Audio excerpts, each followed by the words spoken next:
Great. So as I noted before, my name is Katie Buckley. I'm the Director of Research and Assessment at Transforming Education.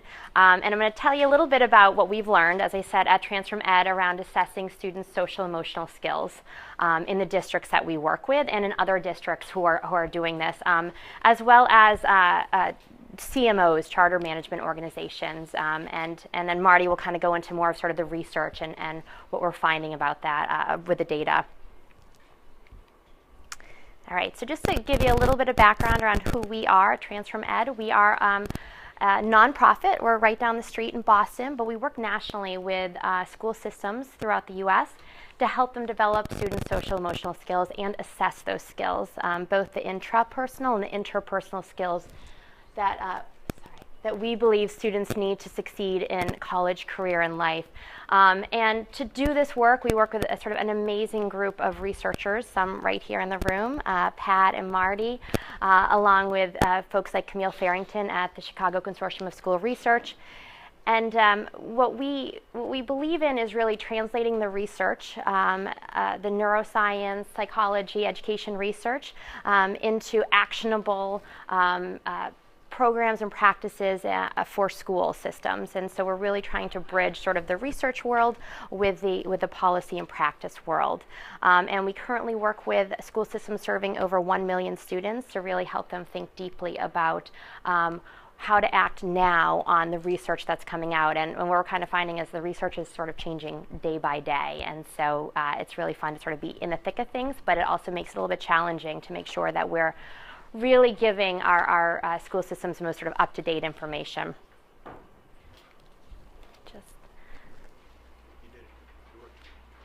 What's that? Great.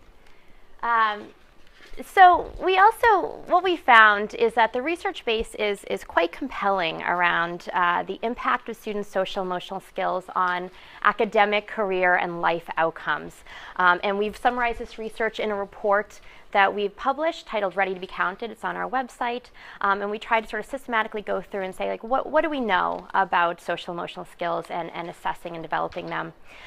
So with regards to academics, the research, I think, is quite clear that social emotional skills predict students' standardized test scores, GPA, and high school and college graduation. So one example from Stephanie Jones, students with greater levels of social competence in kindergarten are 1.5 times more likely to graduate from high school and 2 times more likely to graduate from college than students with lower levels of social competence in kindergarten. With respect to careers, we found that employers really value these skills, right? These things like self-management and self-efficacy, social awareness, collaboration, and that these skills are actually quite predictive of employment and salary. So one example here, students with low self-control are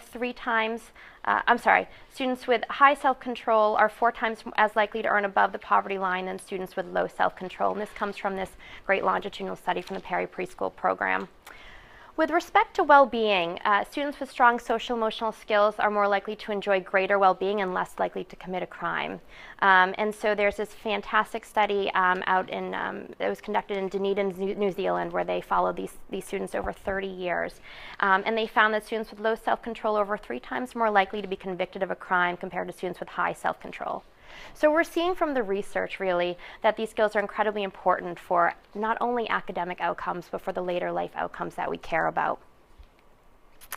And not only are these skills important, but we find that teachers in schools really value them. And so in one national survey, they found that over 90% of teachers said that these skills are important and teachable. Nearly 100% of the teachers surveyed said that they have students in their classroom whose skills, social emotional skills, could be developed. And almost 90% of teachers say that their school's already doing something around this, right? So this is not only the research is showing this, but teachers and schools really value social emotional skills. And I'll note that we've calculated that schools are spending about $650 million a year on SEL-related curriculum and instructional resources. So this stuff is happening, right?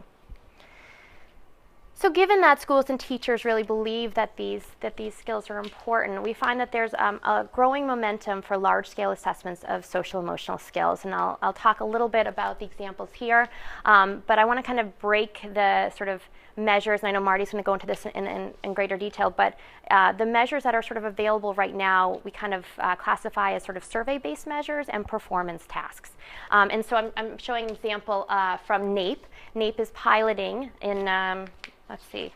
I think they're piloting currently. Pat, you know, it's currently going on. Scales that are assessing students' grit, curiosity. I think there's 8 scales around social emotional skills that are being piloted through NAEP, through surveys. Student self-reports, which are the most commonly used measure of social emotional skills. There's also teacher reports, where we ask teachers to rate students' social emotional skills. And the second measure, the second most common type of measure, is performance tasks. And so what I'm showing here is from PISA under OECD. And this is a game-based assessment. So there's some really interesting stuff, I think, going on with performance tasks. This game-based assessment is asking students to really demonstrate their knowledge of science. It's asking them to figure out which environment allows this species of fish to really flourish. But not only do they have to demonstrate their science skills, they're asked to collaborate with their students or with a sort of game-based avatar. So they're working on collaboration skills as well in order to get all the information they really need to succeed at this task. And so I'll note, and as I noted, Marty will talk a little more about this, but there are also proxies for these things, right? So we don't need to directly assess them. We can think about things like attendance, grade progression as proxies for these skills that we care about, and certainly culture climate surveys that I think really get at the environment within the schools that we really believe is needed in order to foster these skills. Okay. So, as I noted earlier, districts throughout the U.S., along with CMOs, charter management organizations, are already assessing these skills. The most widely used metric is with student self-reports. There's some teacher reports as well. We're seeing some pockets of innovation with performance tasks, but that's not as widely used at this moment. And so I just want to kind of run through a couple of examples here. The first is Austin Independent School District. They're measuring students' social emotional skills along with culture climate. Washoe County is doing some really innovative things around including student self-reports in early warning indicator systems, along with academics and behavioral responses. And I will know Washoe County has done some great work around validating these skills by actually talking with the students and figuring out how are students responding to these things, and if they're answering all 5s, why are they answering all 5s, right, on a 5-point Likert scale, and trying to make these items a bit more engaging for students to actually get at some meaningful responses.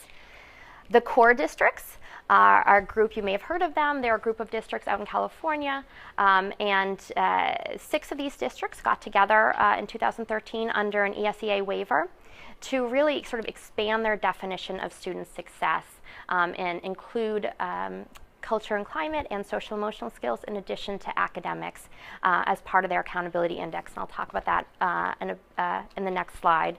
I also just want to briefly touch on BCRC, the Boston Charter Research Consortium. Marty is doing some great research with this group. This is really a consortium of researchers, practitioners, policymakers to really sort of help expand students' definition of the school's definition of student success in these schools, but to really kind of also think about how these measures are playing out. So we're getting some really great research from that to better understand the validity and the reliability of these measures. Okay. So I want to show you briefly what CORE's accountability index looks like. And I want to note that this is how it was sort of initially conceived. It was initially going to be used for accountability because of the passage of ESSA. The waivers under ESEA have disappeared. So this accountability system is sort of turning into a continuous improvement system, which actually doesn't really change much about it. It was always considered quite low stakes in the sense that there were no punitive consequences for schools. It was really about pairing schools that were performing really high on some of these measures with schools that were performing really low in order for them to sort of learn what's going on. And so you see here there are 2 buckets. There's the academic bucket and the social, emotional, culture, climate bucket. which includes social emotional skills, survey-based social emotional skills. And Transform Ed, what we assisted with was really helping to sort of curate the measures that the core districts use to assess students' social emotional skills. This involved both picking the competencies that were important to the core districts. So they've chosen self-efficacy, self-management, social awareness, and growth mindset, and then developing the measures. And so we went to sort of the leading researchers around this and said, you know, what measures could we use for free at scale that would be administered in a classroom period, either online or pencil. And so we came up with a set of measures that are currently being administered. Last year was a field test. This year is the first sort of full-scale rollout, and Marty will tell you all about the great data from that. So I want to note here that, you know, and really emphasize that I think the sort of multi-metric system is actually a great sort of example of what states could do with ESSA, right? Because I think there's a lot of encouragement under ESSA to have this multi-metric system to, as Ryan noted, sort of provide the data in a dashboard system rather than sort of a single summative index.